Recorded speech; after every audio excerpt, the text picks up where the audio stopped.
especially all new Nnewi. I want you to pay attention to this broadcast. Doris Abalos, I greet you. Share this video. All new Nnewi. Get into this broadcast and Cholime. And we even do target this broadcast, the final nail on the coffin. A while ago, the unsung song of a hero, of a hero. The late Ifeanyi Ubah'S on Nnewi. A while ago. Doris, you know, so no right on time. Mbwa ha camera mbwa. You know, so that the first people now are because click on like and love and share this video.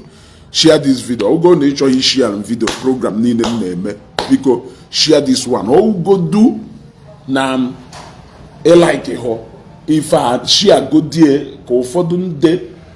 On when they show like have go do no if I ane Kamana if I ane na esioku. You got to go because lies at the end of the day were short legs. And the first person in my like, because I want to touch series of issues. Pay attention and be patient with me. I want to touch series of issues surrounding the late Senator Ubah. And the first person I will want to talk to this morning, the first person I would like to talk to this morning is James Louis Ebuba'S. Now, Ebuba'S, even Juweche Wagoku this morning is that Ezioku Namwe Imelu voice note atusa na platform.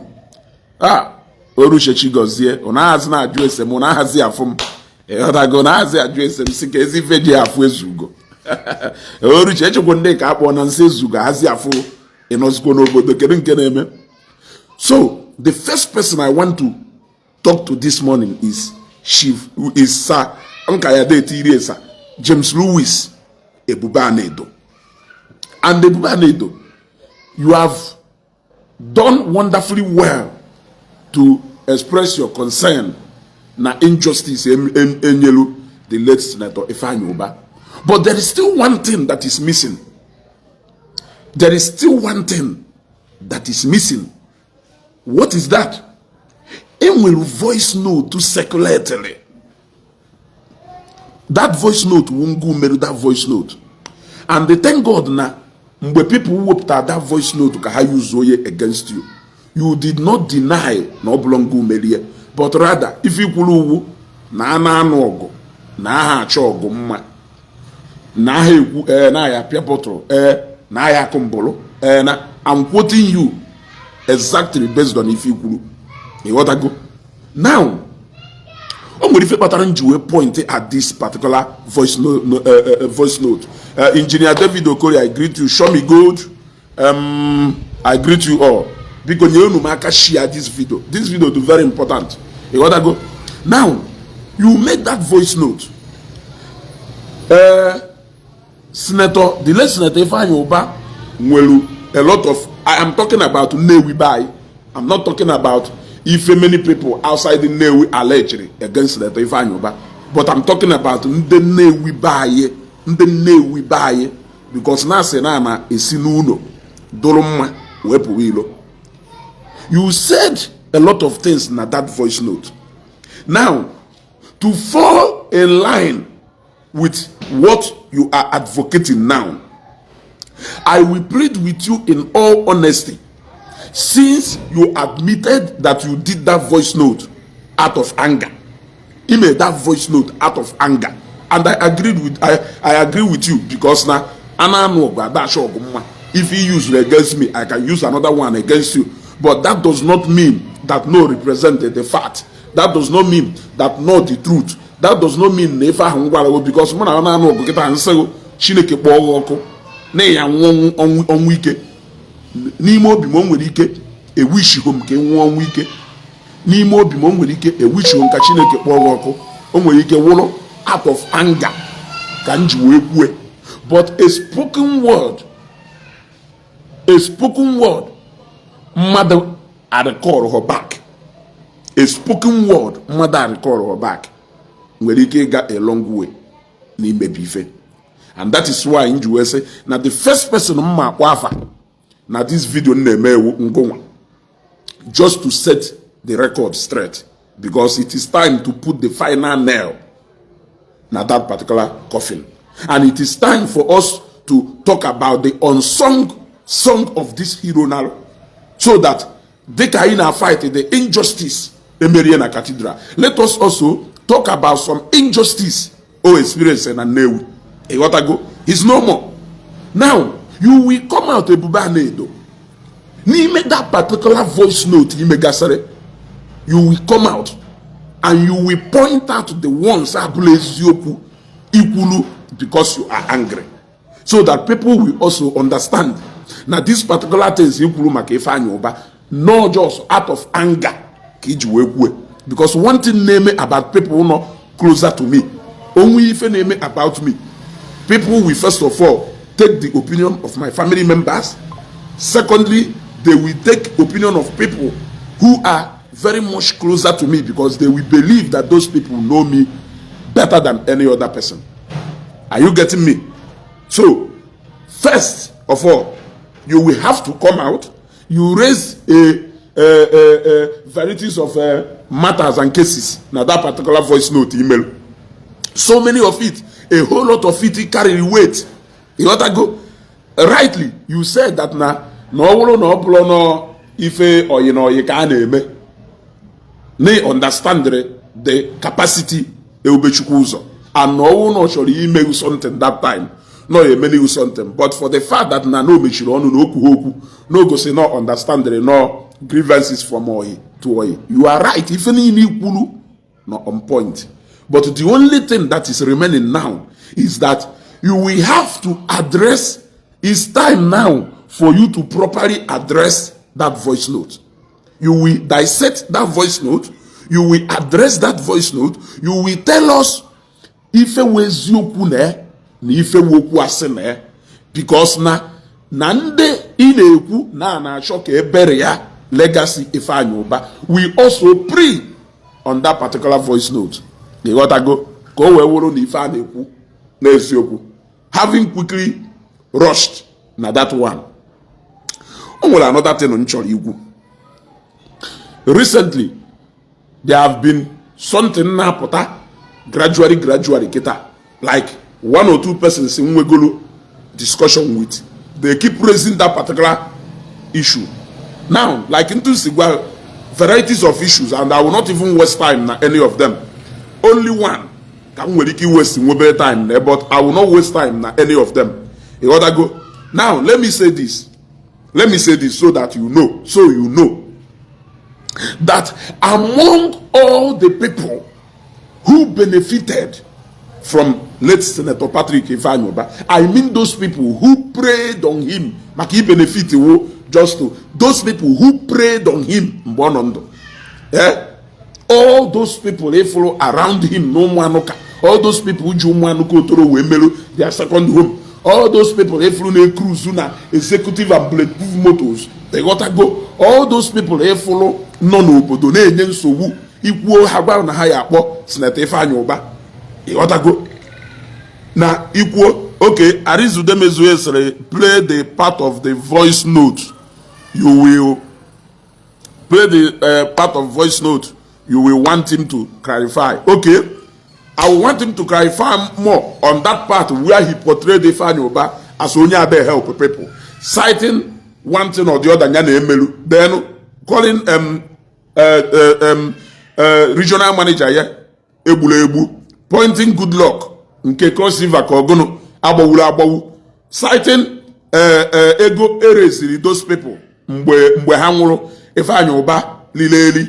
Then I will want him to also point at that particular man Ifeanyi Ubah si India or where we kponata ya na family, of which na mgbe the family batalo, the first point of place ha biara ube Senator Ifeanyi Ubah, the first point of place ha biara where the man personally thanked Ifeanyi Ubah for helping him and his family, for bringing him and his family back home. Now, let us know that now mgbe Ifeanyi wotara ego a eji wee medatin o nyelu people, obviously association or people. So those people handle travel, everything about travel, that man ma onye financially association never also thank the late Senator Ifeanyi Ubah, meaning that everybody surrounded that man knew that no Senator Ifeanyi Ubah undertake that, because when you made video, that man called Senator Ifeanyi Ubah directly, addressed that video to the late Senator Ifeanyi Ubah, who picked that video immediately, and he did everything to bring that man home. The man Bata, he brought the man direct in a base Senator Ifeanyi Ubah, where he went and thanked him. So go and listen to that voice note again. There are so many things he said there that doesn't represent the fact, which he needs to put right. He needs to put it right. Go away by in line with what he said Ifeanyi Ubah did to Credo, Ifeanyi Ubah did to what is his name? This guy in Amokwambem. And the people who introduced to Ifeanyi coming to thank him. People who introduced to Ifeanyi coming to thank him. What are they coming to thank him for? If not because he has done one thing or the other for them. So that part of presenting Elbechukwu Uzo as onye ade nyelu mmadụ aka ka o wee ghara correspond with the message ụfọdụ ndị alike hoye na spread, which I am going to clear here na this broadcast name now.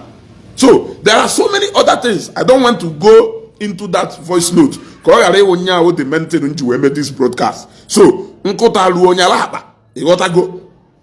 O eluo say dissect ya ufodo kwase do no kwa ko we ba in line with the Eubese na Eubechukwu Uzo no okporo yoko. I agreed with him, but ke clear one or two things from that voice note. Go we by in line with the Ifeanyi. Now even no before ngawa this part no nwere okpotokpo okwu ase ya dalari su demezwe o nwere okpotokpo okwu ase ana ha spread kwa wuru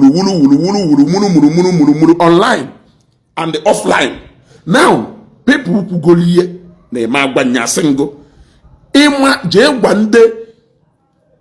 nde no n'ime church na cathedral, whether the bishop or the people who are not around the bishop who are spreading that rumor. Jenu Gwafa, if we show for them, Hapota address your people publicly.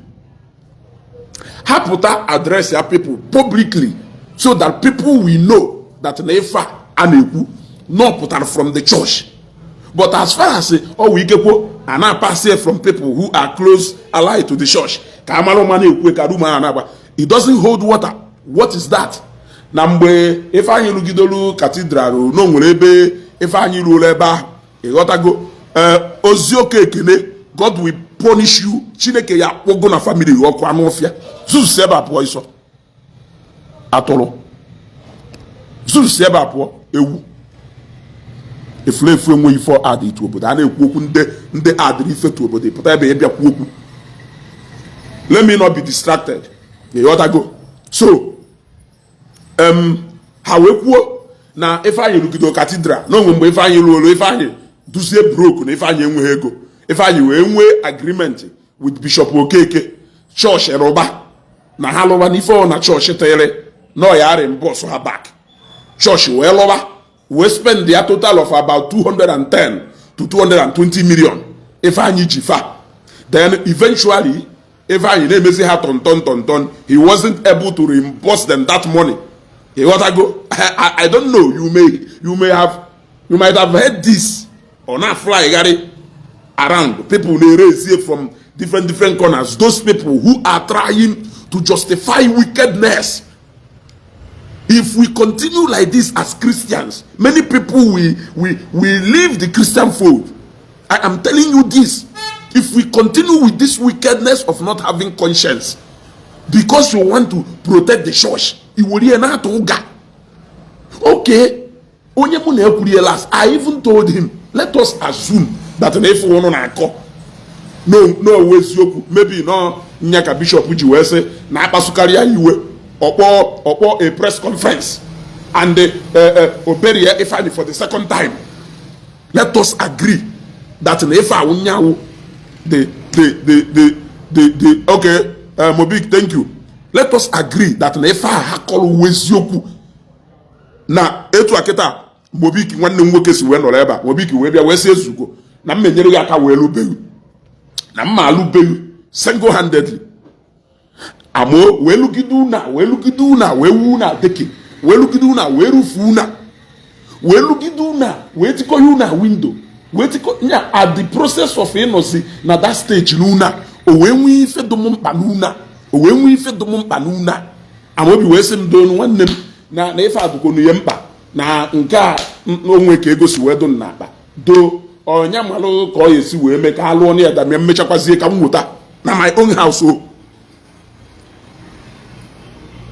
wesi m oke nsogbu adọ mmadụ ka m mesịrị ụmụ ụlọ na mmecha na oyenye m ọwụnje access ego ma ọwụnje kpọta mmadụ onye ahụ bịa lụọ ọrụ m ụlọ m lụchalụ m ụlọ m ewolukwa m ego ahụ kredit ya yetu Amobi na oji m ụgwọ ana m ajụ ha ajụjụ because I don't understand nya ego ahụ m je nata wunu na my house ka ntere ya and obviously Amobi nwere ike otigo close to 80 or 70 million na my house nweje access ya maybe 5 million somewhere my own commitment waiting at the house with hope na Amobi ya reimburse him back or what would say na Amobi ya reimburse him back a hold onya against him against 70 to 80 emotigolu here a would say because of 5 nji aka m jenata waiting na my own house another person nwelu no nke ye biala elo olom a hold onya against him and this is part of the problem Ifeanyi win and Nnewi with so many people in the area go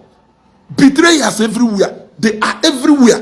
Betrayers living in the houses all over, driving the cars enjoying businesses enjoying positions because of him. And yet I'm today and because now obviously Ifeanyi in another lineup. So they don't want to talk about Ifeanyi call a region maybe yes, tell me the crime he committed if actually the Ifeanyi Ubah'S. Let us not even start the Ifeanyi Ubah'S now say which is no kwasiko, but let us agree the Ifeanyi Ubah'S. What is the crime Ebechukwu committed? No spend the ego n'uka on feel obviously no nwere if unu chọrọ ime ọwụrụ na ikekwe na ọ nọrọ active mgbe ahụ si unu ngwa ma anụkụ unu yesi wee mee mecha ka onye unu ọ if unu na allege unu wee je access ya 200 and something million out of over how many billion? We are talking about billions of hard-earned money mmadụ and you are talking about 210 million or 220 million ka ife 220 million orufuru na tell me the project Ifeanyi lụrụ dia 220 million lụrụ Pola. This is wickedness. Let us agree. Look, there will be a time we will channel this against Bishop Benson. And that time he will understand why he doesn't need to keep quiet. Because he understand the anger to so many people. A lot of people, he might be seeing it that this might be the worst. This might be the worst missionary journey Ogagolu. No, why? If he doesn't come out to address this wickedness. And he see. Yeah, people who don't make money on their own. You want to come and talk about value of money? Yeah, how much of your own money catering at that cathedral? I'm asking now. This is a direct question to the bishop. How much of your own money catering at that cathedral? Your main office. How much of your own personal money catering there? No, block work. Now you go ego gwara unu wotati unu jenata ndị mmadụ ti not even unu wopụtago dị na church pocket. Is that church not for the church? Una osiri unu wori ejete ihe be no manu mecha ka onye kwa unu okwo na that church ka unu tire ega so owuruzie na unu woje ego ti na church unu onye chi ya ho ne unu ejete ihe be ogbaju unu mbidi onwere onye gwara unu je nye that money okwo na project unu ka unu tire okay ka unu gwasịrị nya ludebe ọzọ unu je rari ego welu agbe onye ka unu ya eje bụ nke ahụ ka ọkwụshigo unu ya so o nwere okwu asị o nwere okwu ya wọdụ o nweghị ife afụla ya ekwu amanụ matụwazi ụga ife ndị ụka na-eme ewu damage control. And okwifuru okwu a nwugodu, okwu a will still come back. Okwifuru okwu a nwugodu, okwu a will still come back.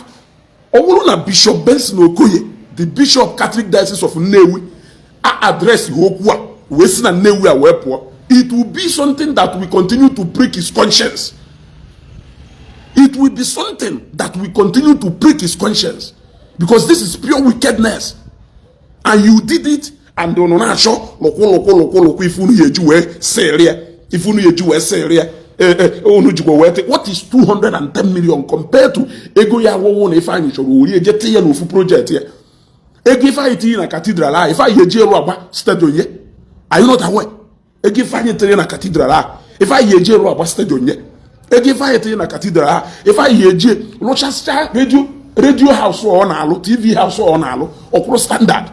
Ego Ifeanyi na Cathedral a, Ifeanyi eje Rochester 5-star hotel ọ chọrọ ịlụ na stadium ya furnish ye. Ego Ifeanyi na hotel a, Ifeanyi yetinwe into airline business. If not that, na ogo ọ na-achọsi ifo yemelu mmadụ, ọ na-achọsi ifo yemelu mmadụ, ọ na-achọsi ifo yemelu mmadụ. Etu akale na onye mmasị wee sị na ya na ya nọ na flight na alitu ọnụ katakwa na ene Ifeanyi ema ka ife we ọnụ katakwa chemekpara na onye ma ale. How are you managing sourcing money in running this airline business? Name an airline business here to capital intensive. How are you coping with challenges in water? Ale no nyama kurie direct. Onya kanji wesi sometimes. The big men follow sometimes. The big men follow sometimes. Hana a show gratitude more than them not within the middle class. A lot of things say do evil they make among the poor and not among the rich. Iyafu onye doka emekofo kita emekofo ye mege puni onu gwal no onye do otu a melumi ife nwuta mana ya afụ sapa no na nkwo oka ugwo Highlander ka ogota golu o di na iko onye help ri ozugbo ikpota onye aha na nke osi na onye aha merie nka si na onye aha merie nka si na onye ajiko mere nka mana ya afụ ogaranya no doka no arrive go. He will gladly tell you how he started, and that was why Ifeanyi Ubah'S wee zo the early beginning here. He said it openly before the air. Onye ona fo role Chief Cletus Ibeto played na his life journey. Did he hide it anywhere? He did not hide it. That is typical gratitude life of all these billionaires. They will gladly open up and tell you, no Bikubana, no enviable, no Bebioko, no Semekofo, no innocent, no Louis Kata, Melumi Fedotua. Manokwe for that bailing home, piam piega. On our control 30 million, on our control 100 million, on we go 500 million in total asset and defa, on our control 1 billion and do to it. If I hire canono, or to Lonia may Philly higher hoye konubu, wori tufu. Nya, if I on we buhe go can command, if I am Madu Mary, only Konana Yanya, Shirega win a pocket to Zubo, and we'll see forward to him. We'll see Utumbulife if I would to him. So tell me, a guy hotel at that cathedral can go a long way in doing a lot of things for him. Or project you undertake for over how many years? Or Shikota Ujena away. Or Shikota Ujena away. Unopotata and I say 210 million or 200. That story cannot come out. No one will see on a cathedral weapon. Let me know. A woman can say on and then a Bugariakoka. Now frame. They did not frame it. That story is from cathedral weapon. Man, even I wasn't the Kurieu. Ofonye from cathedral potabia kuoye kande mmadu tiye na flying pan yeye ka kokwa oso kwenya wu bishop kurie okwase no ya call na akpasu iwe mgbe aka na information na James Wizzy otaka mmwe amana nye long time ago after akwachalu ụkọchukwu after akwachalu Ifeanyi I met with James. That was when he gave me all those information before people be never see it herself. That is why you see me identify him, because I know the root of all this.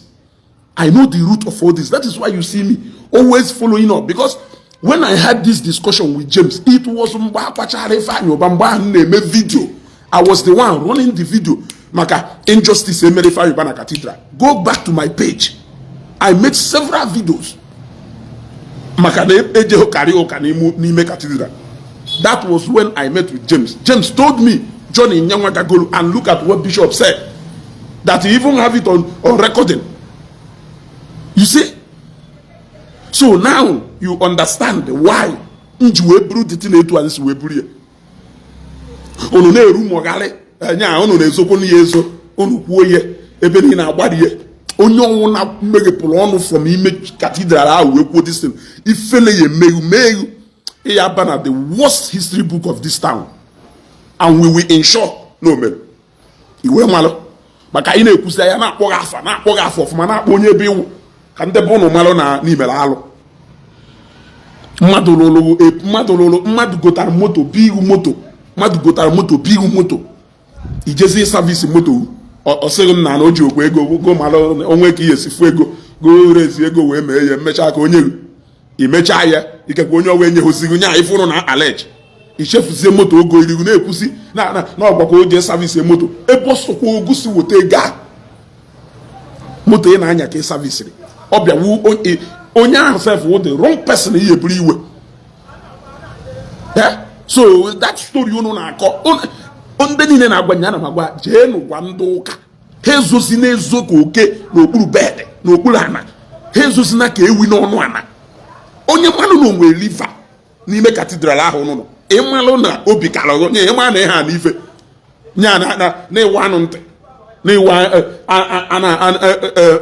ashụ ewu n'ubi o jee n'ọba pụta bịa kwuo ya ọkwa unu sendịrị jelu ndị night delu leta official letter wee expel jalu ọdụritin nya official no from the knighthood of St. John achọkwa nka cathedral izikwa official statement with the letter heading of bishop or church ya une state ye this thing unu na-akọgharị unu na-apịtagharị n'ime une state ye wepụta to the public ka e wee dewe unu na flying pan ọfụma wee ru unu ya left right and center ka unu understand ya the atrocity unu mere because una understand the atrocity unu mere unu ka na afie on a lighter note unu chere ife akawo James ka na-ekwu okwu nya ka unu ji wee mechiche ọnụ only time we tell that one over point him na that one wologono na ife awo okputokwa ase it is a further move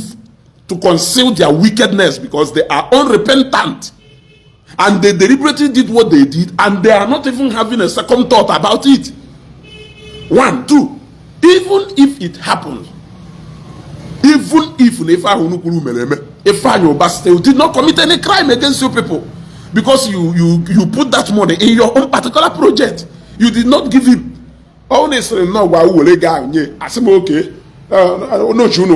How can you say na mmadụ ji ụgwọ na iwe je gote na your own project say na mmadụ ji ụgwọ meanwhile onye ahụ na-alụ ya onye ahụ the major financier of that project and that money it represent even 10% of total 100% of ego tele ebe a and ifele ekweghị ịpụta na-ekwu na onye ahụ ji ụgwọ is that not mmadụ idu shameless ka anyị na-akpụzi okwu afa ka unu wee ghọta achọ m ka o wee ndị dị concern iwe achọ m ka o wu na iwe maka a na-etere unu okwu mmanụ ụna ahịa aghọta ndị niile na-ewepụ I don't care onye na-ekwu unu do totally shameless. Let me put it this way ka o wee na-ewu na iwe na ụnụ na-afụ this video ka unu wee na-afụ this video unu na-eme alụ n'ime ụnụ ụka na-achụsịsị ndị mmadụ from ide eje ụka na-achụsịsị ndị mmadụ ndị understand ho na ife awụ ndị ọjọọ and not the church ewere maka ụnụ na-ahapụ the church ndị understand that na ife awụ few characters jọrọ njọ ewerie na-ahapụ the church. That is exactly what is happening. That understand the people who name it for few characters do very bad. Wuhan inside the church. Wolokwa tools ekwensu jikwa alu olu inside the church. E wolu makono na happen church. But wait for people like us, we go nowhere. Aya no eba. We na etikwasisi mmon. Ogwa mbia nalo night shie chi ni na. Chi ni ne bia shie night. Ase na nde night abe bia jitem na ezugo mere nka o mechi ho night ebe ko no ya afọ kpam. That one ogono aside. Now enwekwara another akụkọ ndị mmadụ na anakọ na Nnewi anakọ Ifeanyi Ubah ọha help ndị mmadụ Ifeanyi Ubah help ndị mmadụ onye mmalụ na onwere Ifeanyi Ubah merie help ndị mmadụ ọ na-use ndị mmadụ. Now on this particular part I think it is high time I think it is high time, because now somebody like me is somebody who did not even enjoy or eat anything from Ebechikuzo. I'm saying it, and I'm saying it boldly here. Ndị niile na-anọgharị be Ifeanyi mgbe Ifeanyi dị ndụ, ọwụ na nwere onye n'ime unu fugoro m ebe ahụ kwuonu, ọwụ na nwere onye n'ime unu batabe n'alụ be Ebubechukwu fụ mụnwa wee zugo ka ndọ n'ebe ahụ, bịanụ kwuo na unu na-afụ m ebe ahụ. I have said it before. Now the first and last time mụ na Ebubechukwu fụrụ anya like this wo 2013 before travel out.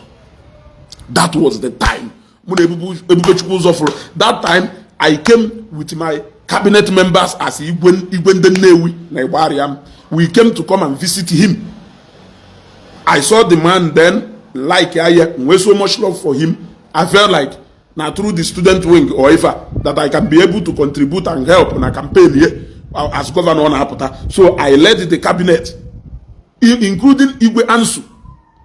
So I waged then. So we went to his place. Upon me returning to Lagos the next day, my flight happened the third day. Na Nigeria that was when. Then that's the follow up on a call. Keka campaign on explain challenges. After some time, I stopped talking with him. I stopped discussing with him. The next time August olo na June wenwo. August olo na June wenwo. So even the kwefawo nya ka unu wefo na onwero direct benefit ego Ebechukwu ụzọ na-enye m mgbe ọ na ka ọ ghara iwu no ndelile ego. But the irony of even the kwebaona, those people who actually benefited from Ebechukwu ụzọ are all scattered around Nnewi Nolu, and a very legacy, a man who made you who you are. Yeah? This is what I am failing to understand. Aneku na Ebechukwu ụzọ enyelu mmadụ aka na ndị yutu anyị no melu ha nka no ha support people una nolo aneku ye. You cannot even come out to protect the legacy of a man you are a witness and you are standing nongo one kamago gari beye. One kamago gari beye. Yeah? How many people if I have today because of the late Senator Ifeanyi Ubah? How many business people, if we can tell Allen Onyema, I have money, Allen Onyema say no barrier, then when we go to somewhere, I can give you that money. Would you make business? Return it back to me. If he can say that to Allen Onyema, Nnewi, if he can say that to Allen Onyema, how many other business people Ifeanyi Ubah? The fact that has never been able to be proven anywhere. Nkeyena government to nugido ye the only man no government government for over how long? At the end of the day, whatever thing melo father say no about APC government we have business here. This one. How business so call. The fact is that Nayana government it up and no trouser. No gide we do mwe on my kwalaka na ha na kwa ha company na kwa ha property. So akuke ni ono na akoze wo nguko ogwasalo. That one who your business. So how many people Jegi Ifeanyi Ubah today? Joe you want. How many people buy yam and don't galanya? Diego Ifeanyi Ubah today. A lot of Ndo Galanya, none and Nnewi and outside the Nnewi. Let them come out and confirm how many people when they Diego Ifeanyi 200 and something million, 300 and something, 50, 70, 80, 100 and 300, 400, 500 and I am not making it up. How many even Yoku? A lot of the big men who give Ifeanyi today because of no one Hanodoyike. They can't return it to the wife. Or only honest people who return to the wife. Because no G50. Where's okay? Only 50. mmadụ kọrọ aka mma onye okweta dụrụ 50 nya weje danụ 50 ọ karịzie 50 nya jide ọnwụ na 50 na onye na conscience ya ịghọtago. So now how many people na-emesi business ike today na Nnewi aya ka na-ekwokwu Nnewi aya because of Ebubechukwu ụzọ. That is why nji wee sị the unsung song of a hero. Nya abụ a hero people jụ na ha ya sing ka anyị nyezere ha aka wee sing ya ya ka anyị nyere ha aka wee bụọ abụọ ha jụ na ha ya bụ ha nwe mechisi ọnụ. But ị mana n'ihi na-eme business ya taa who because of Ifeanyi n'ihi nọ na status ị nọ today but n'ọrụ oyiwo mgbe a na-akwụ Ifeanyi Ubah anọ m na burial Ifeanyi Ubah I was covering it live. Ikenga Ugochinyere nke Mbaise ka ọgụnụ Ikenga Ugochinyere nke Mbaise nke nọ Federal House of Rep now. Ikenga came to Ifeanyi Ubah's burial wee wolu mic. Igwe Gerard Mba Amalụ nọ n'elu table ụmụ Ifeanyi Ubah nọ other people nọ na table everybody nọ na wash.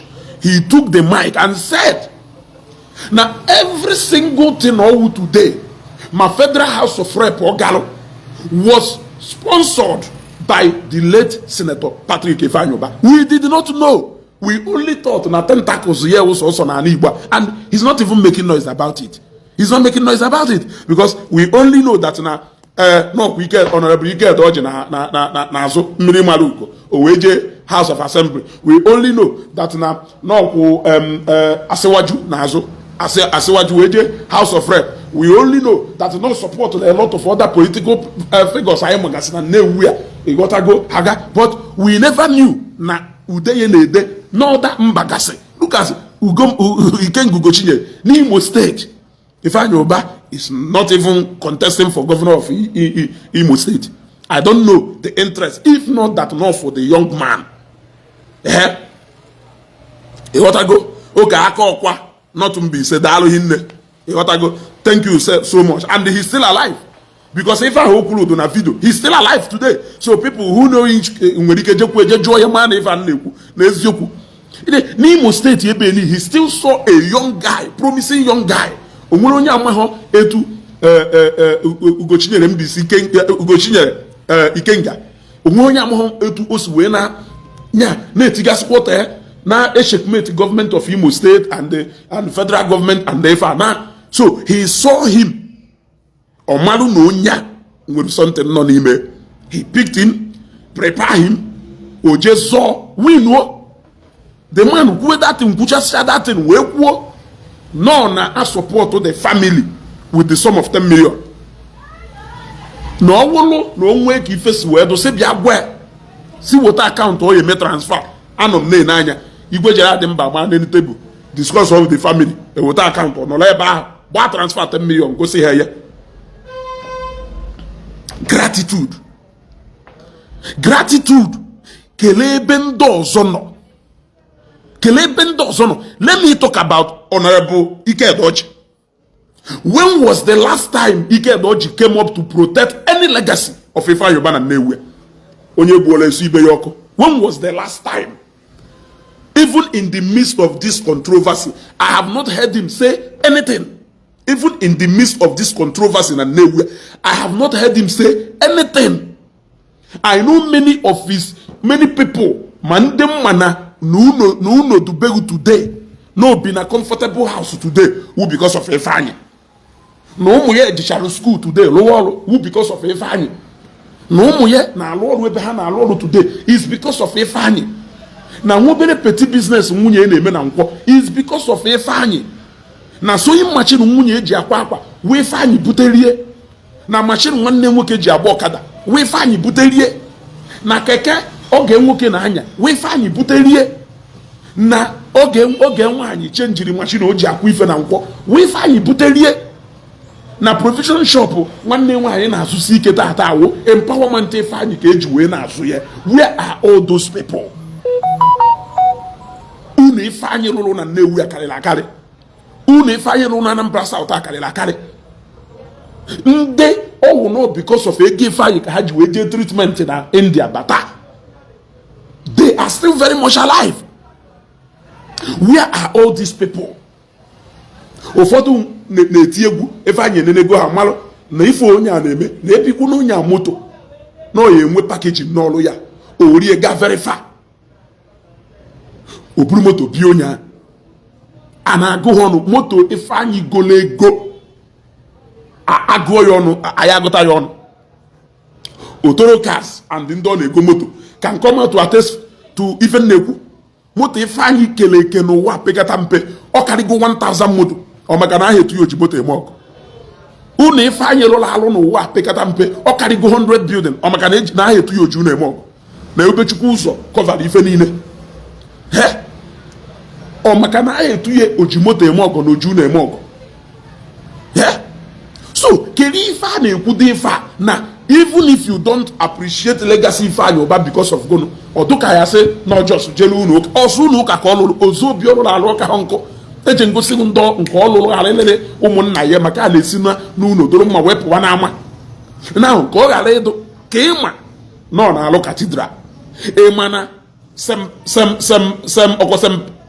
ọkwa St. Patrick ka ọgụnụ home church ya ịma contribution otu igo na da home church ya ifugada church dị mgbe aka ala Ifeanyi Ubah ka na courtesy of mostly who Ebube kwurie na ifu home church ya na galala m na Ifeanyi did you hear it ọkwa because of no Cathedral ka ọ na-alụ ka iji wee maa nọ na-alụ Cathedral ọkwa because of no Cathedral ka ọ na-alụ ka iji wee maa nọ na-alụ Cathedral ndị sịrị na o ji eme campaign ugboro one ka Ifeanyi jegolu campaign ruo ebe ahụ gbarụ n'ọrụ ozobi ụmụnne ya ruo ozobi ndị dị otu a na-alụ Cathedral na Nnewi ugboro one ka ịfụta nala ebe Ifeanyi jegolu campaign ruo ebe ahụ na-agụsịsị ife ana m ajụ gị ajụjụ so kedu ife dị ife kedu ife kpatakere ebe ndị niile ji Ifeanyi wee wuru odogwu today we know them hezo it's just that na ụfọdụ nwere mgbe ha merụpụtakwa duto na ha afụgo conflicting interest ọzọ ha bido kwupụtọwa Ifeanyi ikwutọwa Ifeanyi kwutocha Ifeanyi ihe eje uproot unodubeghị and the worst part of this betrayal wụ na mgbe a na-emere ha ife a ha ya bịakwutekwara na-agwa nna n'ọgwụ Ebubechukwu ụzọ na this man dị powerful n'ọkwa nya merụ m ife dị otu a n'ọkwa nya merụ m ife dị otu a n'ọnya merụ m ife dị otu a the moment egwu chenjiri ọkwa ha ya echi ya takwa kọtọsịrakwa the same man Ifeanyi Ebubechukwu ụzọ na Nnewi wee wụrụ na o so n'ọgaranya nọ na Nnewi suffer the highest betrayal but I understand because no into politics. Yes, all because of politics. So, question nji wee raise ife akịta awụ, where are those people? Kedu ndị ahụ gwọrọ Ifeanyi Ubah ka abacha rie ye unu rigidoro ego capital oil nwe problem with government unu lime ego even mgbe Ifeanyi jee na stadium unu ka wee benefit na stadium ha o nwere ife Ifeanyi just were ego na-atụ ya na stadium ha because o nwere ife nchọpụtara about that man o nwere mgbe olu na the life of that man he is no more interested in making money or ya dey for ụmụ ya because ebelieve na at that point no believe na onwegodi ife merie today he has prepared well for his children ọ na-achọzi sa ebe ọ ya tinye ego for the interest of other people. That is why ndị mmadụ sị ọlụọ stadium ọlụcha ha alụcha Ifeanyi rụrụ stadium ahụ lụọ ya with ife niile ahụ ịfụrụ na stadium ahụ till today under 1 year kalori ya because of onye isi ndị West Ham na-abịa mgbe ọ bara in partnership with ndị West Ham United and the moment ha bịacha alụ inspection proceed with other things ha na-eme kerifọsọ stadium ahụ ọ dụbụ oke ego ọ ya eti na stadium ahụ ọ ya atịkwa ga quarter of not igoro ebe ahụ atị ofesi other things because na another thing m chọrọ adreesị wụ na onwe project ọ na-ebido ọ na-alụcha ngụnwa na-ekwu na onwe project Ifeanyi Ubah na-ebido ọ na-alụcha ịmaghị ego na-ele blọk ịmaghị ego na-ele 1 bag of cement onweghị in fact trenu stampala ị na-alụbe ukwu ube epugo n'ime ukwu ube ahụ amigo more than 10 times elumuhe but a man lụrụ nurture capital oil and gas ijego n'ime ebe a ichego n'ime ebe a fu ebe n'ebe Ifeanyi buru makwa na Ifeanyi Ubah mere na Capital Oil and Gas a record mmadụ break bụ were today till today. NNPC can use that facility because now that facility we now the biggest JTA can the biggest till today. We only break that record.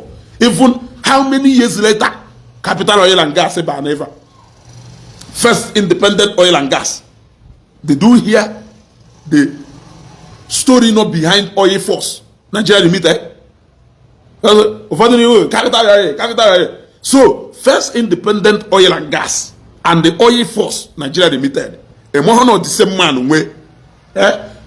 We know all these stories. We know what transpired. Ifeanyi should be, in fact, Ifeanyi should sit in place of legend. Even the time Ifeanyi on an oil sector. Or mad.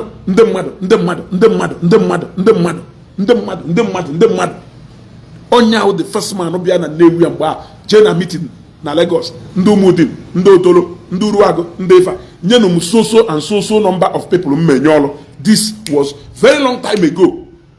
Before Ifeanyi ba politics. Ekwo you for ndo garanya so ba slot. For ndo garanya so ba slot.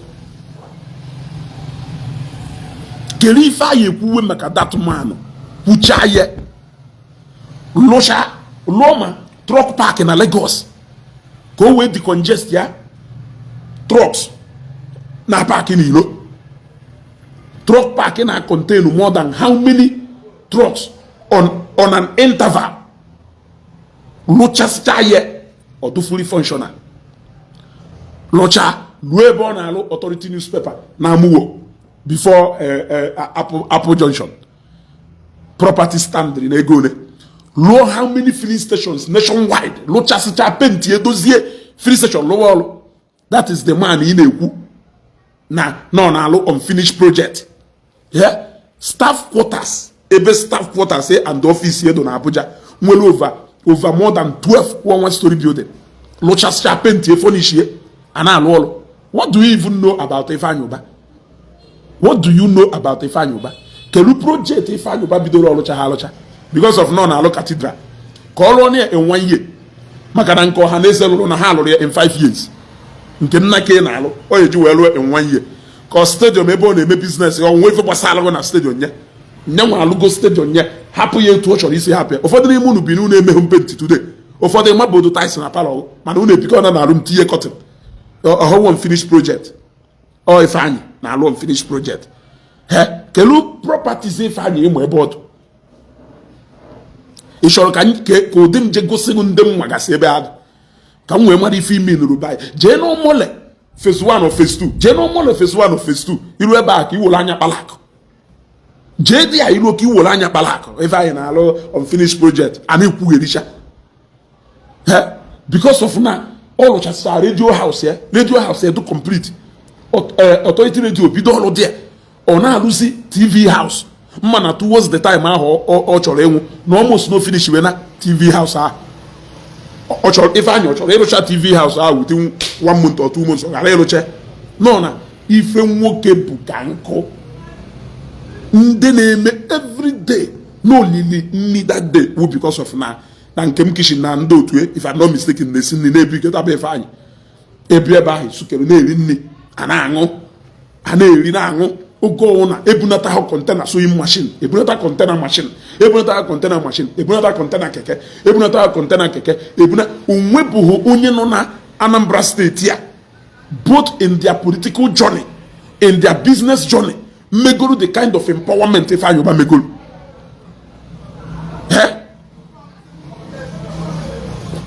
Ezugo, I was at Eko Hotel, Lagos during his 40 years birthday. When I think we know him well, people are not Igbo telling me how good my brother is, and the guy said, "Ifeanyi make him a billionaire." You can say it, "Oh, my brother, Ifeanyi is extraordinary. Ifeanyi is one of Africa, no comparison, no doubt." This is the truth. People are actually by because no Anambra State, Nnewi, Onya kunu yeji we na ekwu ebe chukwu ụzọ na ekwu ekwu na ekwu na amakonyo defa na amakonyo defa unu feel na strangulate business ebechukwu kedu ife ọ na-eme na 2003 ọ ha emewelu ụbọchị ọ na-akpụrụ ana. Tell me that even before bad politics. Ụfọdụ pụta asị onye nwanụ ji wee wụta 1 billion mgbe ọ na-asị nwaanyị nọ na ya ewụta wiri ọbịa nọ ha soro udo ha ncha niile ndị mmadụ ọ ha enye ha such amount of money. Nwaanyị na ihe enyezie ya ọwa inye nya nwa na ọ na-eme election inye ya ego is this something out of place? Kelee onye zọrọ gọvanọ na Anambra steeti ndị mmadụ ahụ enye ego kpọrọ m onye ahụ. Even the present governor ụfọdụ hewichakwara ego ahụ hewiye ya na ngwu na ngwu. Ụfọdụ nyechara ya 500 million, ụfọdụ nyere 1 billion, ụfọdụ nyere 300 million. Ahụ ekwute ya ekwute ọ maka na Ifeanyi wee bilonia ọnya ka ọ eji wee nye ya ego ọgba na CNN na-enyere ya ego. Ka anyị apụkwonu n'okwu adịrị ebe anyị anọ wee kwue. Onye gburu nwanne ya ahụ odogwu andị ana m ekwukwe sị ọkwa ịma gbuo dike ụbọchị ife ike ya eme achọwa dike. O dobo ha ya anya na Ifeanyi dike dị mkpa na odogwu otu okpo na-eti ala. Egwuru na ọnwụ gburu Ifeanyi ọnwụ gburu ala ma jiri ọnwụ gburu ala ha ji nweta ala ma jiri ọda episis ọ ife mkwuru ọkwa ịma ọnwụ overpower Ifeanyi wee gbuo ya ọnwụ ahụ nweta ala ma jiri for ada episis. Ọ na-enwe unfinished project. Which unfinished project? That stadium Igbo ego na sink na that stadium. Ifeanyi did not make any money from that stadium. I can tell you that. Maka ife so project ife na-agụ that young man wo ka e were ego niile ndị mmadụ ya akpata n'ụwa nyere n'aka ka o were before chọrọ iji eme effortlessly without even making profit. Obido kwe before mara ife na-eme Anambra State Football Federation NFF Anambra State chapter for contribution ye recognize ye by no Meruwulu chairman Anambra State NFF Anambra State also NFF nke Nigeria Football Federation recognize the contribution of Ifeanyi na football as well as football to concern na Nigeria. Ifeanyi melu Nigerian league ka ogono na Super Sport also. Ifeanyi melie local league na Super Sport if I'm not mistaken. Go. Mana Anambra State government due to politics refused to recognize the impute of Ifeanyi Ubah. Onwe ball abia gbamgba agbachara ball mana Rogenitoris village Oba mana agba ball na Ifeanyi Ubah stadium nwe muo nwe se na agha Ifeanyi na anọ karịrị akarị. Agha Ifeanyi na anọ karịrị akarị. The most qualified governorship candidate anyị nwere ndị ọzọ ji egosi anyị ife ha mere. Ifeanyi asị go and show us what you have done with your own money. Majority of Ifeanyi Melu during his political journey, he did with his money, not Anambra State money. Mana ndị na-alụ ọrụ oyibo na ndị na-emelu onwe ha ife ha opportunist. They jump because they felt na ha had loyal to one political party or the other.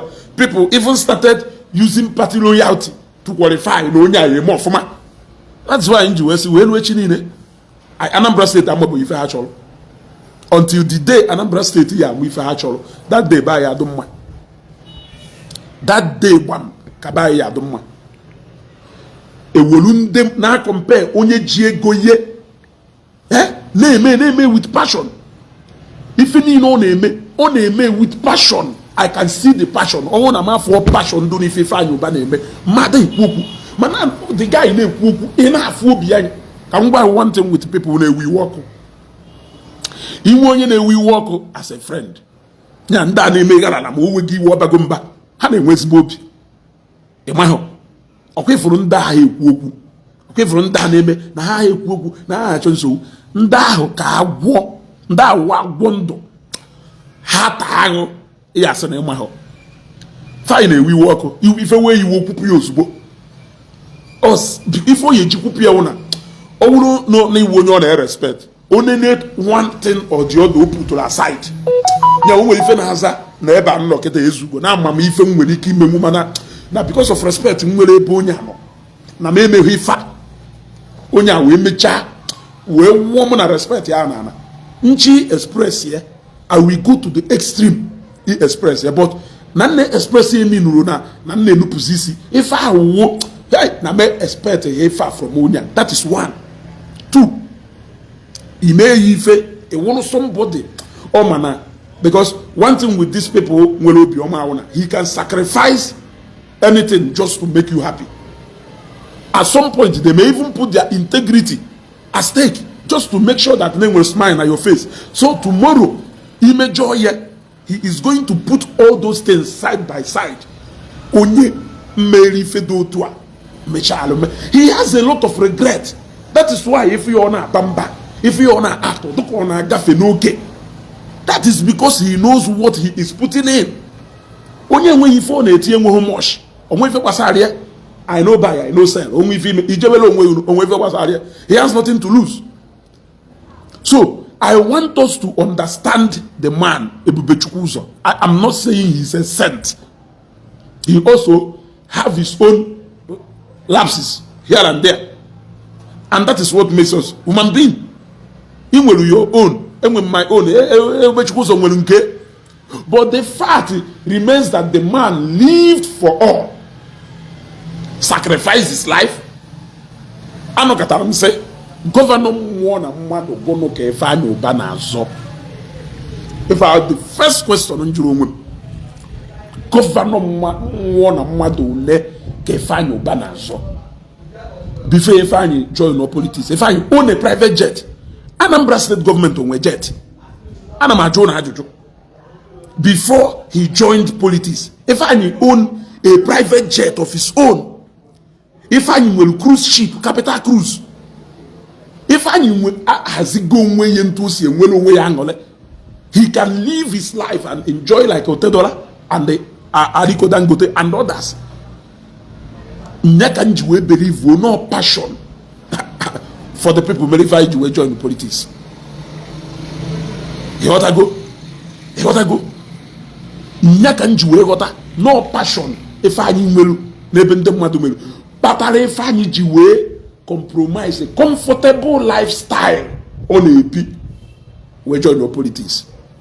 And when you join politics, every day, he understand the reason why he cannot go back. Do you know why I say so? There is no politician in Anambra State today, even in Chris Oba, no, as a godfather in Anambra State, and Oba, name them.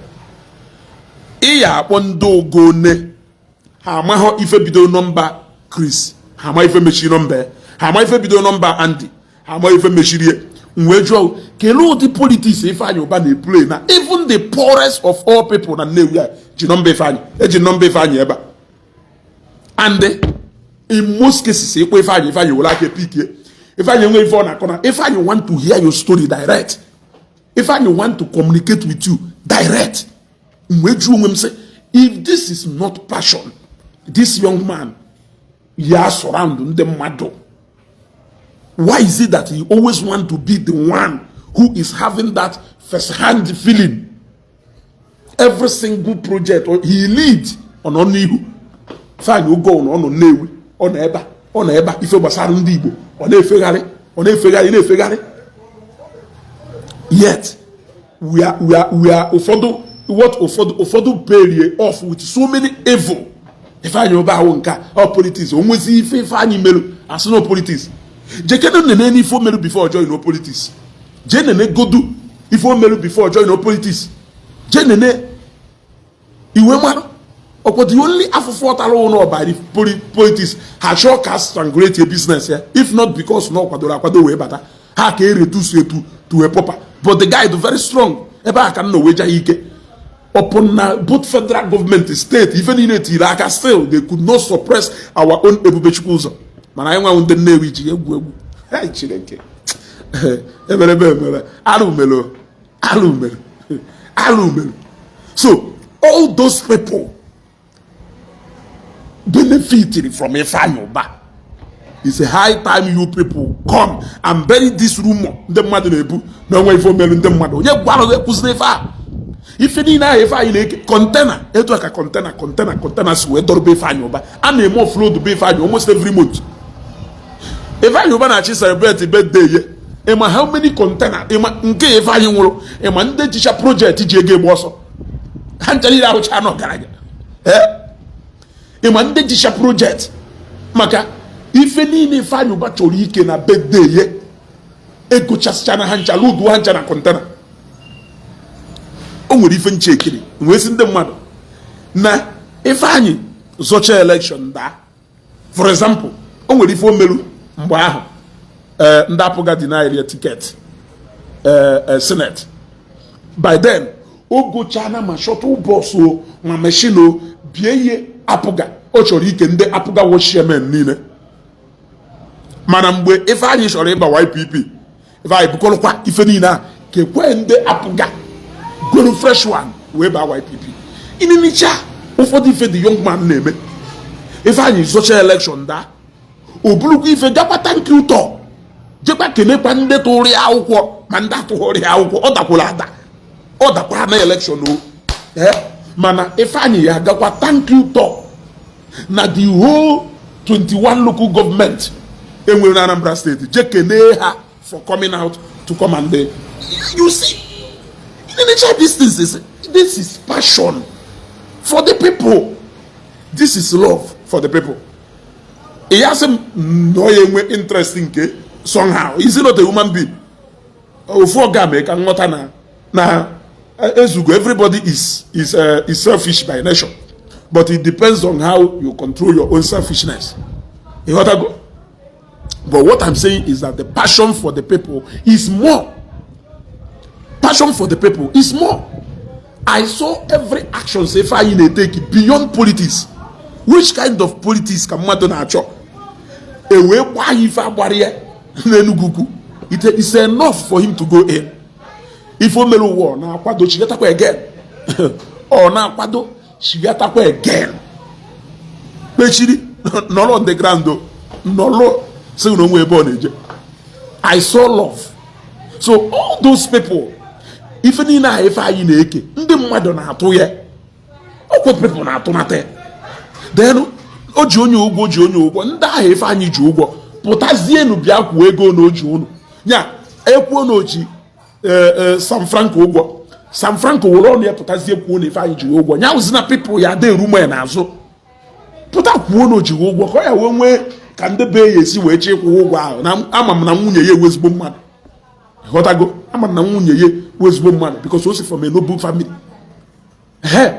kama ọnụ ya dazi o ji onye ụgwọ efe niile Ifeanyi nọrọ ndụ ndị niile ekwuru oge a na-ekwu na oji Jesco oil ụgwọ onwe mgbe anọ gata kwuo na oji Jesco oil ụgwọ nwee sị o kekwa ka o si o jide Jesco oil ụgwọ oluo one day o nwere ebe Joe Zaza jichalụ one day bata Nnewi jee ebe Ifeanyi Ubah jee tuo ya afa pay homage to him wee na wekwuru ọbịa be ha si ọwụzugbo nwa onye ndị mmadụ na-anụrụ ọgụ na Ifeanyi Ubah ji ụgwọ ụgwọ mgbe anọkọta asị na oji onye nwa na ụgwọ alaghachi ụla teta asị na oji okeke ụgwọ alaghachi ụla teta asị na oji oke afọ ụgwọ ife ahụ ife ya ada ama ewere ụgwọ jide ụgwọ setụrụ Ifeanyi meanwhile ndị gwọrọ ajụ wee buru Ifeanyi n'isi waja. The young man is not even talking. The young man enweghị ike imeghepụ ọnụ sị na onye a ji ya ụgwọ ọ na onye a ji ya ụgwọ.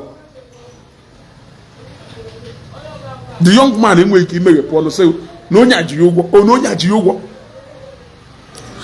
Mgbe tanka na-edistribute ndị mmadụ fuel ịma ndị ji ya ụgwọ akwụghọ ya akwụ ndị ọgaranya ji ya ụgwọ akwụghọ ya akwụ still ọ hapụ ha ọha ekwu okwu ezigbo mmadụ to the core owu iwe nye eweye ịghọtago ana ebe Christopher Chukwuemeka asịrị Ifeanyi Ubah duped Kosharis mmadụ ka kwugheriwe ife ka Kosharis nweta kwugheriwe ife ị na-ekwugheri ka Kosharis nweta Kosharis ewere n'ọnụ ya gwa gị na kpuonu na ife nya na business nya na Ifeanyi mere uwu business ha mere more than how many years ago and na ha setụrụ chago mana ngonwa anọ na ebe ana na ba Christopher Chukwuemeka you are still coming out to say Ifeanyi Ubah Kosharis ọwụ nna gị ewu Kosharis ewu agbata obi Kosharis iwu onye be mmadụ ka business go na Kosharis ji ndị ala Ifeanyi Ubah dupe Kosharis eche nnọọ ka isi m na Ifeanyi Ubah dupụrụ What is the same as in the one? If I about dupe Kocharis, who Kocharis? Kocharis in the Pune, if I about dupe, if I about a Kocharis, none at the same motor, where Jacomosu map and choose Mosu, Noleba, we may video, where one on that, and I will, Ananaba, Christopher, Chukwe, Mekana, one, I could not say, no way for Basalon. Namona one demo, Doma. If you will take that relationship further. Because I was thinking maybe he even said them book of Sharis. They even said no way favor or your Ifeanyi Ubah and Ifeanyi Ubah immediately.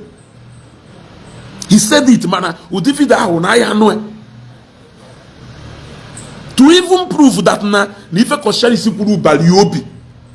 Ifeanyi Ubah Musira Emele Ifeanyi Ubah candle night na Lagos. Sharis is so na onye nyelu first public address upon Ifeanyi Ubah no ze ocho ya biezi o no ka no nwe ife ka na esere ana o ya bia no nwe ife gbasara ya. But he came there, he said that na mgbe onuru na Ifeanyi nwuru na the first thing o melu no to the phone onwunye Ifeanyi sie na ife oweziokwu nwe Ifeanyi we gwa na eziokwu opa we to ya na ana. He was there na candle night ya ocho ya bia everybody biaro akwamozu Ifeanyi.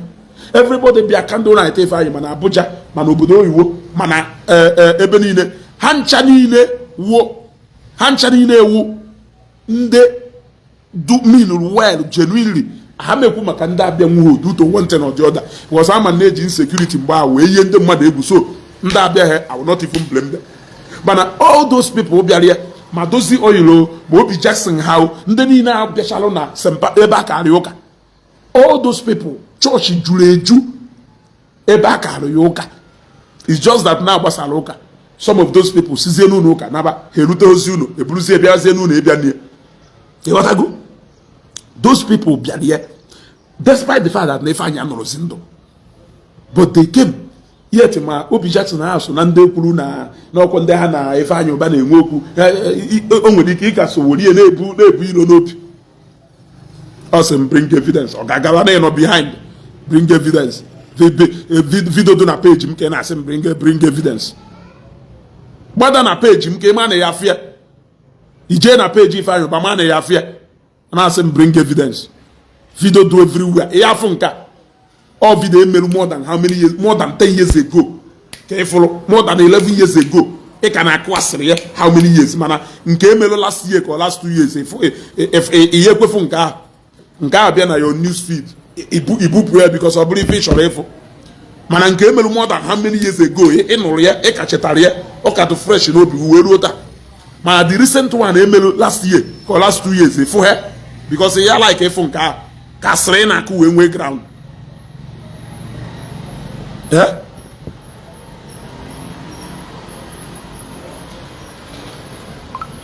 ka sịrị na akụ wee nwee ground.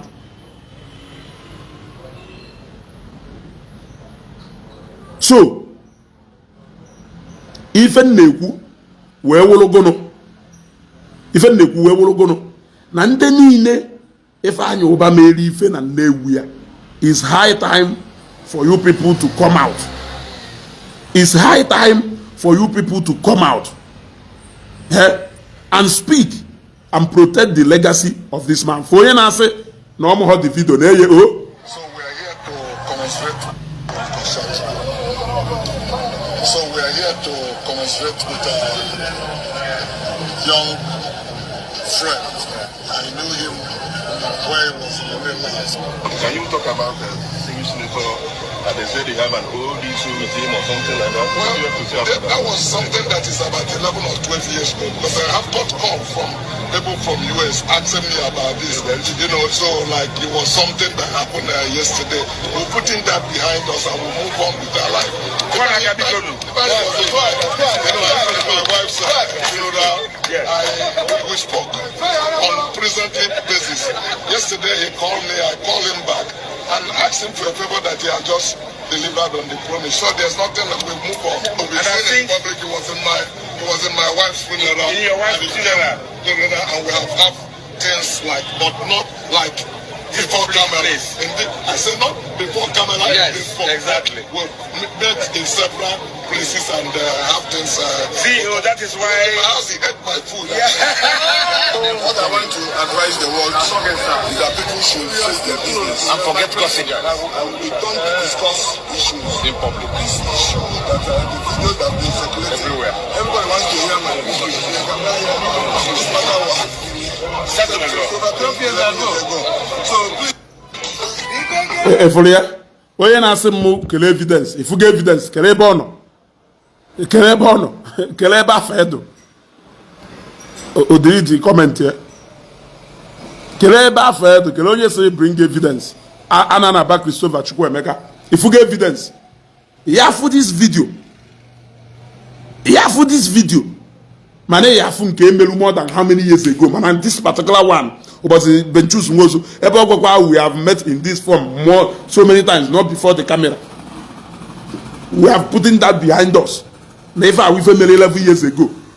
As we met 11 years ago, you can acquire man kemelo bose yakwe. Yeah. Ifeanyi Ubah'S onye ụgwọ, ochiho ụgwọ, anụ katana m sị, ofu onye oji ụgwọ pụtasị eri kwuo na oji ụgwọ. Ekwuhe Onogido, the only detention Ifeanyi Ubah nọ na DSS wo case here versus federal government ANCOM, and not any individual.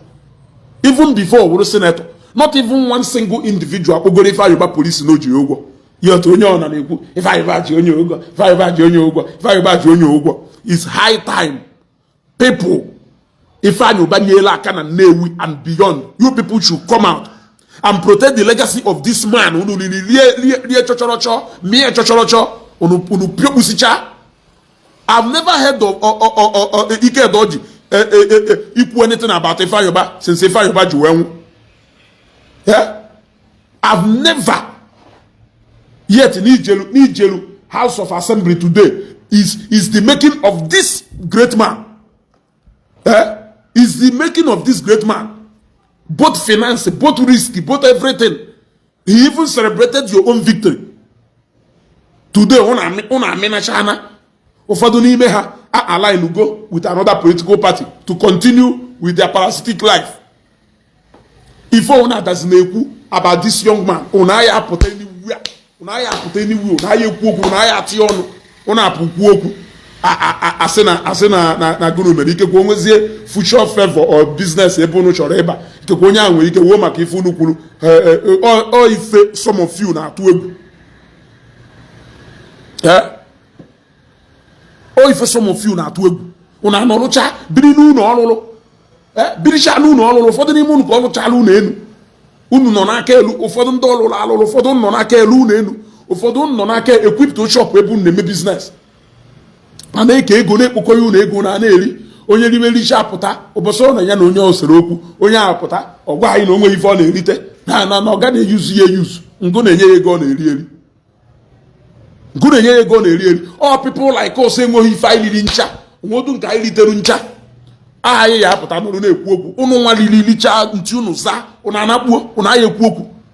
Pụta nụ bịa kwuo okwu. You people should come and defend that legacy.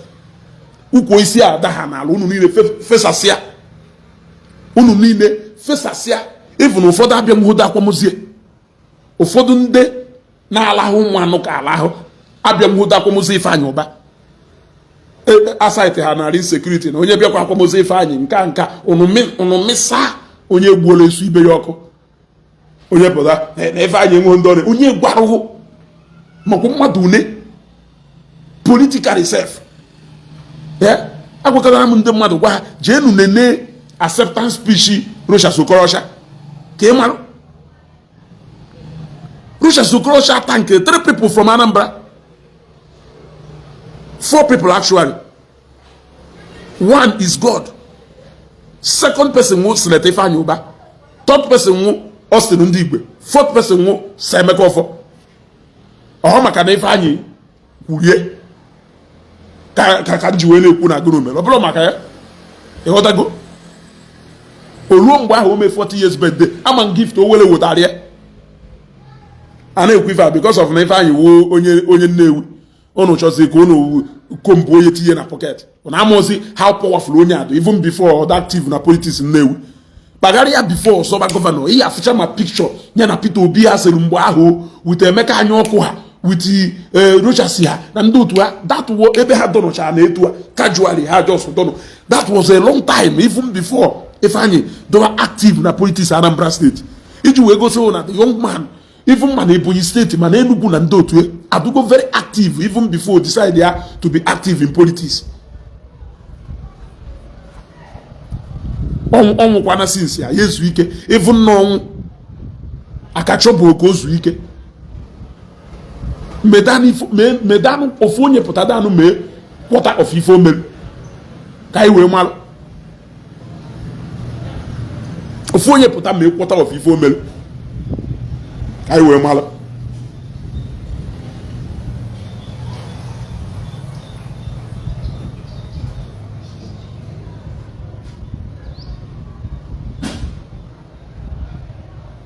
Anyway, I think I will end it here now. So, Marusi phone pointer. Makandesere, if I have an unfinished project. Then, all the legacies of Ifeanyi Ubah. We are not talking about project. We are talking about people. Ono mo ono kana agbachakwa moto nwoke kere ke kai na kare. Machine nwoke ndena okada ni na machine ni na more than 3,000 to 4,000 motorbikes Ifeanyi Ubah ke one day na anye more than 1,000 to 2,000 keka or 3,000 keka Ifeanyi kere board ụfọdụ ma ifo o butelu eji charge phone ewuta ka ụfọdụ worie na charge phone n'ime afia worie na make some money amụkwụ na ụfọdụ ndị party chairman ya buji ife ni na bujesi abia umbrella ekwuru ka eke ma ndị na-eme POS amụkwụ na ụfọdụ kerie n'aka burie na kpusi abia even ụfọdụ street light o bukọtalụ ụfọdụ je kwukọicha ya be ha ịghọtago ekeche ya n'aka ịghọtago ojezuo ọnụ ịghọtalụ sewing machine self ụfọdụ bujikwa ma sewing machine even though na sewing machine na onwe ife ha ji eme ụfọdụ bujikwa sewing machine mana ntụsụkwa ha si wee burie o nwere ndị ekerie grinding machine o nwere ndị ekerie nke vulcanizer o nwere ndị ekerie nemit ọzi mgbe a na-akpagharị n'ime afịa je na-eke ndị nne nwaanyị ma ndị ife ego na oneto ka anyị ekwu hapụ ibe ihe cause ndị nọ into tech cause empowerment ndị nọ into tech emechalụ ka laptop ka so many things ka repeat those people no are you trying to tell me that na ife niile ahụ onweghị mmadụ one si through that wey succeed? What of ndị nyelu incentive? What of ndị nyelu ego ha wee mewe business? At least Igwe Credo, somebody, I'm proud of somebody like Igwe Credo. Igwe Credo pụtara no since na-ekwu ife niile Ifeanyi Ubah merie. Igwe Credo na-ekwu mana ọja dịrị Igbo enugo no ọja dịrị Igbo. Igwe Credo pụtara na-ekwu boldly na ife Ifeanyi Ubah merie, na ife Ifeanyi Ubah merie, na ife Ifeanyi Ubah merie, na ife Ifeanyi Ubah merie. Mmadụ one na-ekwu boldly. I wish na somebody doka J Park na-ekwu etu Credo si ekwu na somebody doka ọja dịrị Igbo na-ekwu etu o si ekwu ozi ndị musicians association ozi ndị Nollywood by ndị Igbo. I wish na ha ncha niile pụstara because o si etu a kuru ndị Nollywood Anambra chapter kuru ha n'aka kuru ndị musicians na-asọpọtụ ha ndị ọ na-asọpọtụ nda ka ozi ifo mee na football ndị si chatụrụ ihe wee ji obodo oyibo ji je gba bọọlụ ndị si tụrụ ihe wee pụ aside Nigeria ndị niile ahụ